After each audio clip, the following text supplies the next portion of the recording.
2015년 1월 26일 새벽 5시가 되었습니다.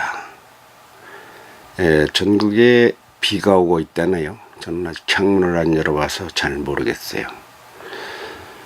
비가 온다 하고 또 오늘 월요일이고, 저는 월요일이면 미국에 있는 아들한테서 전화가 오는 날입니다. 전화로 오면 한 30분, 1시간 이렇게 오래 통화를 하게 돼요. 화상 통화를 하죠. 지난 주간 내내 마음을 끓이던 우리 둘째 아이 소아자반증, 아직도 진행형인 것 같고 아이가 힘들어하는 것 같습니다. 부모의 마음이라는 게 할아버지 마음하고 어떨까? 똑같아요. 근데 부모들은 할아버지도 그렇게 똑같다는 거 잘 모르죠. 모를 수밖에 없어요. 그러나 이제 곧 할아버지가 돼보면 압니다. 사람의 인생이 그냥 한 40이나 50에서 딱 끝나서 죽게 되면, 그러면 효도가 필요할까요?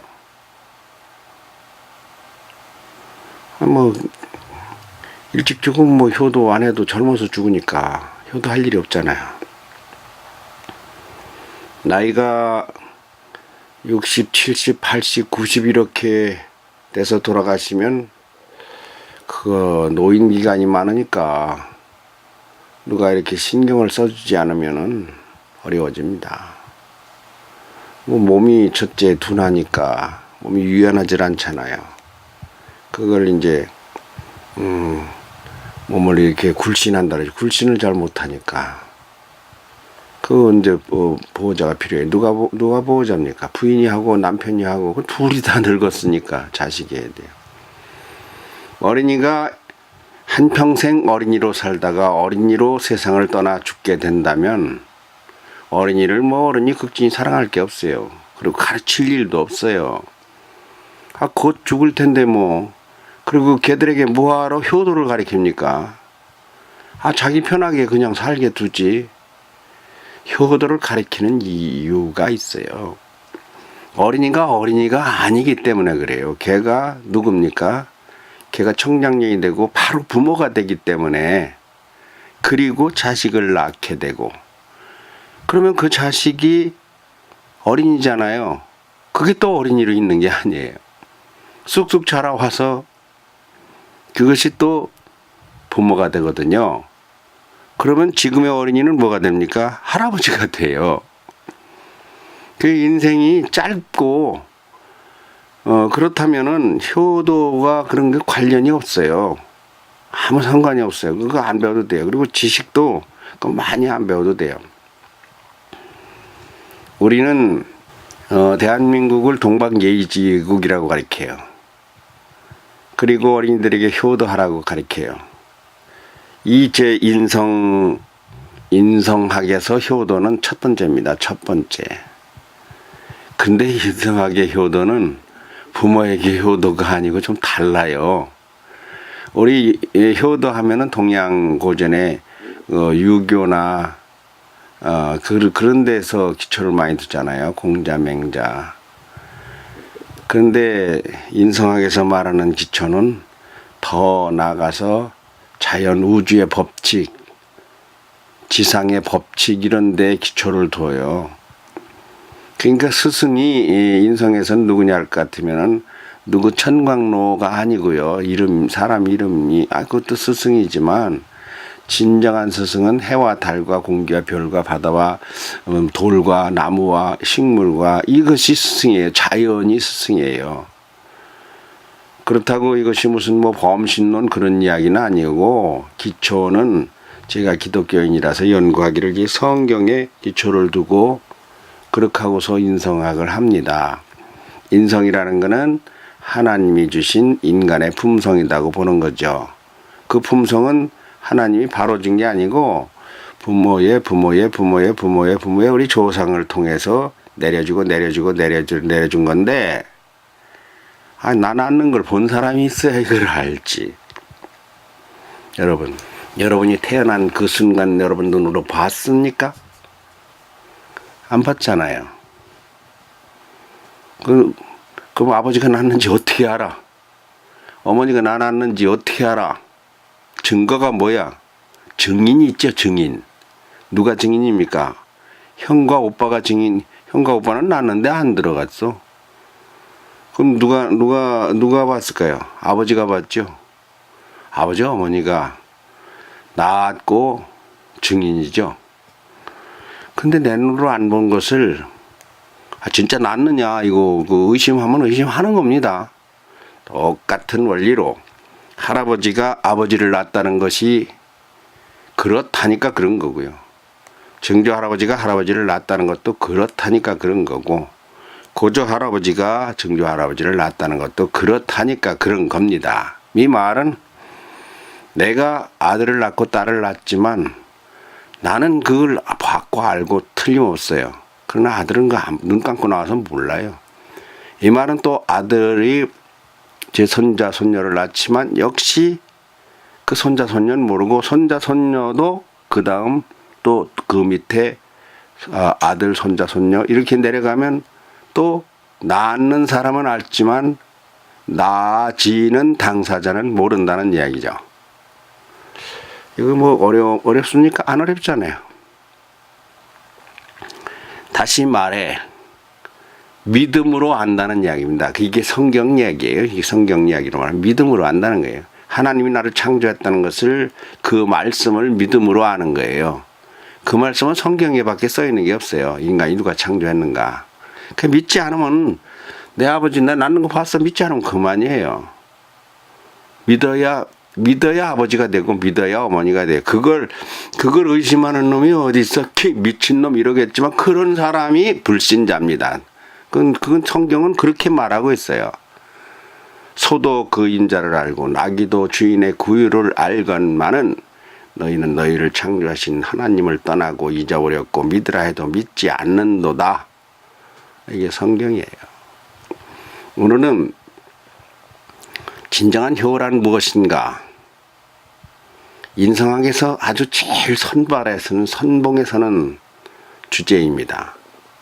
인성 아무리 착하고 부드럽고 인정 많고 나누어주기 좋아하고 누구를 사랑하고 다 소용없습니다. 첫째가 부모를 알아야 되는 거예요. 효를 알아야 되는 거예요. 근데 이 말은 그냥 효가 아니라 하나님을 아는 효입니다. 아버지만 그냥 알면 반쪽이 안 돼요. 반의 반쪽 정도밖에 안 돼요. 진정한 효가. 어머니만 알아도 반의 반쪽이. 정말 알려면 할아버지 할머니까지 알아야 돼요. 할아버지 할머니 모르는 효가 아니에요. 할아버지 할머니 그냥 산소에 가는 게 아는 겁니까? 참 할아버지 할머니를 알라고 하려니까 참 어렵네요. 할아버지와 할머니를 아는 방법. 저는 지금 할아버지 세대를 살거든요. 제가 이 세상을 떠나거나만 이 말을 할 수가 없어요.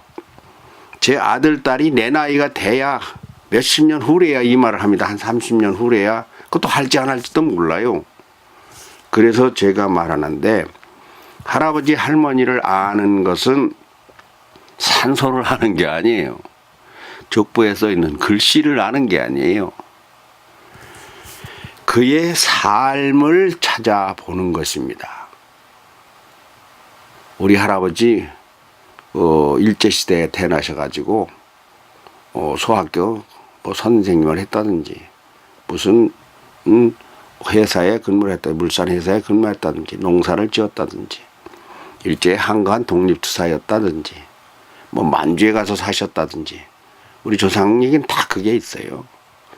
6.25 때 군인이었다든지 북한하고 싸우다가 돌아가셨다든지. 근데 그런 것은 뭐라 합니까? 생애 여정을 아는 거죠. 효를 지금 제가 말하고 있어요. 효 좀 배우자는 거죠. 이거 왜 효를 말합니까? 세종 인성학당이니까 하는 거예요. 인성 이야기 하려니까. 그러니까 그 할아버지, 증조 할아버지, 고조 할아버지의 삶과 생각을 알아야 돼요. 그래서 책을 쓰고 공부를 하고 그래서 이런 영상도 만듭니다. 그걸 알게 하려니까. 알아서 뭐 할 건데? 밥 먹여주느냐? 그게 밥 먹여주지 않아요. 밥은 나가서 직장에서 일을 해서 돈이 나와야 밥을 먹여줘요.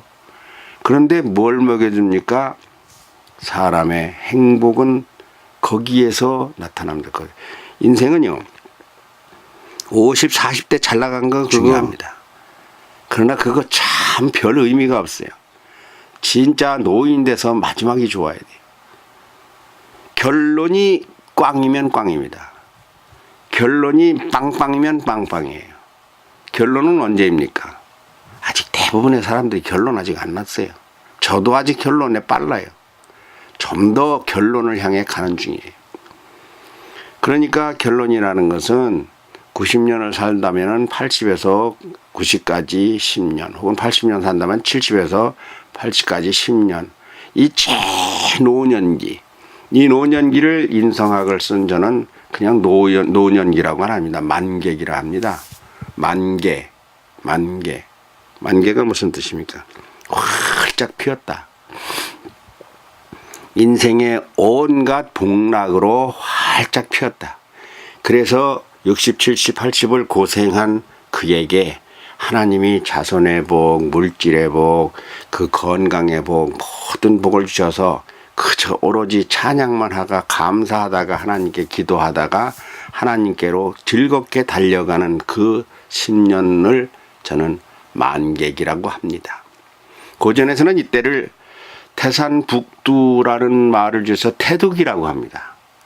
태둑이라는 말은 여러분 검색하면 바로 나와요. 태둑이, 태산북두기라고도 하는데 인생의 최고 마지막에 거대한 행복에 쌓여서 사는 존경, 극존경을 태산북두기라 합니다. 안 들어봤죠? 제가 써내는 그 인성학에는 그런 이야기가 나와요. 그러니까 나이 들어 참 아들이 부모 마음 모르고 부인이 빈잔하고 부인이 무섭고 독해지고 남편은 고집통머리가 되고 부부가 말도 안 하고 각방 쓰고 참 딱한 노릇입니다. 그런데 요즘 노인들 어때요?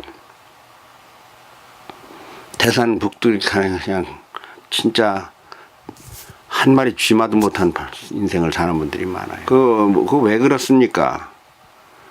젊어서 돈 못 벌어서 그런 게 아니다니까. 이 마음을 다스리지 못해 그래요. 심성을 다스리지 못해 그래요.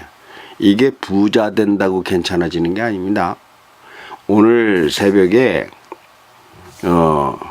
제가 기도하기 전에 이거 안 트는데 잠깐 저거 보니까 뭔 뉴스가 나오는가 하면 시간을 기다리라고 잠깐 틀었었어요. 2033년이면 대한민국 파산 우려가 있답니다. 파산이 뭡니까? 부도 아니면 부도. 나라가 부도난데요. 그 원인이 무엇인가 하면 저출산 고령화 복지비 증가라는 거예요.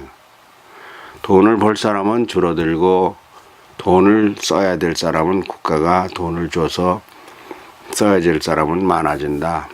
근데 제가 말할게요. 돈은 무한대입니다. 경제가 좋아지는 것을 여러분 기대하세요? 제가 말합니다. 경제는 좋아지는 게 아닙니다. 점점 나빠지는 겁니다. 이게 참 독한 말인데 경제는요 영원히 점점 박살나는 게 경제예요. 이거 참 이상한 말을 제가 했습니까? 그게 왜 그 말을 하는가 하면 그 사람의 의식과 국민의 의식과 맞물려 있는 거죠. 경제의 진정한 경제는요 근검 절약을 곁들여야 되는데 요즘 근검 절약 얘기 안 합니다. 자, 경제가 100만 원에서 500만 원으로 늘어났어요. 그럼 5배가 좋아집니까? 그런데 쓰는 것은 물가는 6배예요. 옷도 전에 10만 원 하던 게 60만 원으로 올라갔어요. 안 쓰던 스마트폰이 나오고 안 쓰던 무슨 온갖 그 새로운 전자 제품이 나오고. 자, 보세요. 우리 예전에 국민소득 제가 50달러, 60달러 할 때 살았어요. 지금 얼마입니까? 2만 5천이 넘었었죠? 그럼 몇 배예요, 그러면? 5천 배야? 그때도 그냥 살았어요. 안 죽고. 그때 효심이 더 지극했어요. 6.25 직후에 그럴 때. 그런데 지금은 5천 배가 늘어서 이렇게 엄청난 돈을 벌지만 생전 안 사던 컴퓨터를 사야 돼요.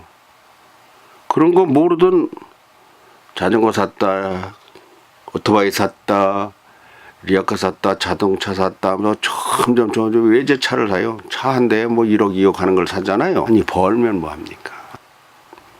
이게 경제라는 건요. 원리가 뭐냐 하면은요. 첫째 분수를 아는 그 선을 잘 그어야 됩니다. 가정이나 국가나 이 수입 대비 지출이 2배가 크면 경제는 국민소득이 3만 달러로 늘어나도 국민 고통지수는 더 나빠집니다. 가정도 마찬가지예요.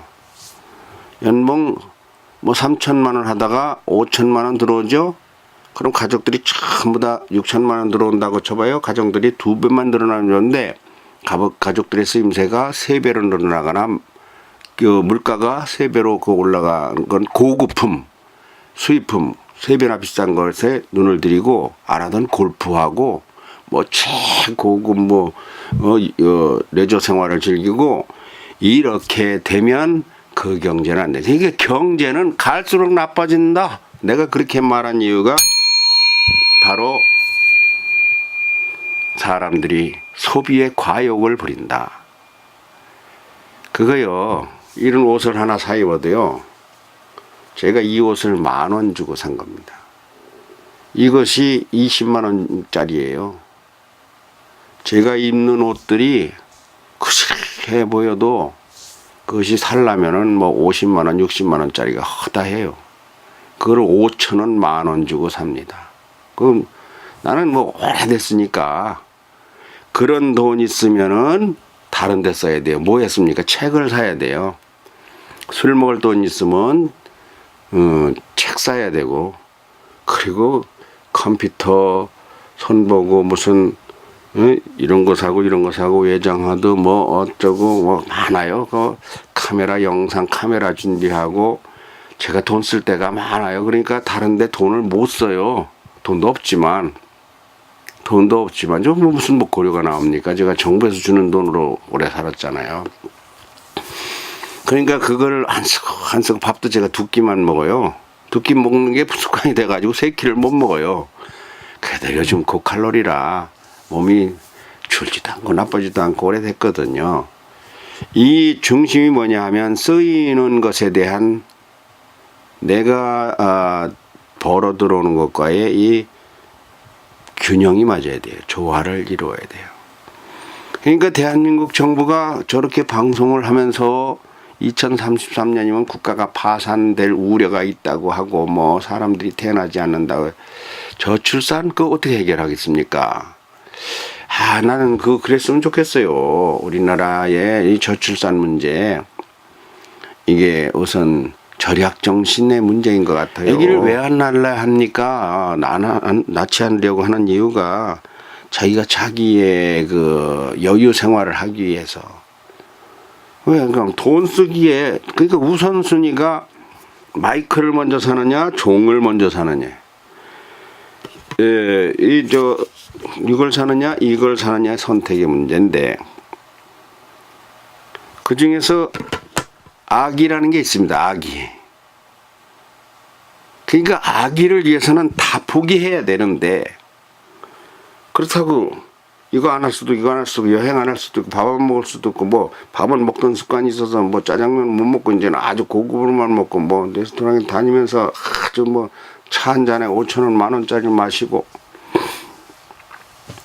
그걸 해야 되니까 자녀를 낳을 때 돈을 지출 못하는 겁니다. 한국에는요, 아이들 낳는데 돈 안 들어요. 제가 볼 적에는요. 참 너무 아이를 쉽게 낳아요. 내가 미국에서 우리 아이들, 우리 며느리가 하나는 2살 때 데려갔고, 둘째 지금 아프다고 하는 송은이는 가서 한 석 달 뭔가 2달 만에 낳았고, 또 그 후에 송년이 낳고 둘을 낳았는데, 미국에서 우리 아이가 그 아기를 낳을 때 보면요, 단순히 병원에 가서 출산해서 한 일주일 보름 만에 돌아오는 데만 2천만 원에서 3천만 원이 든답니다. 의료비가.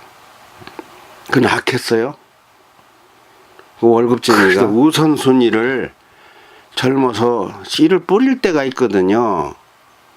봄에 안 뿌리면 그건 농사 안 됩니다. 인생이 봄, 여름, 가을, 겨울이 있어요. 저는 지금 겨울에 접어들고 있습니다. 늘 여름일 줄 아는 사람들 큰일 납니다. 아이고, 늘 청춘일 줄 알죠? 그렇지 않다니까요. 애들 커오는 거 보면 바로 노인이 돼요. 그래서 효를 가리켜야 돼요. 그러니까 아기를 낳는 것은 여자 나이 35 이하에 낳아야 좋습니다. 45에도 나요, 낳기는. 그리고 그렇게 낳은 아이가 아주 똑똑한 경우도 있긴 있어요.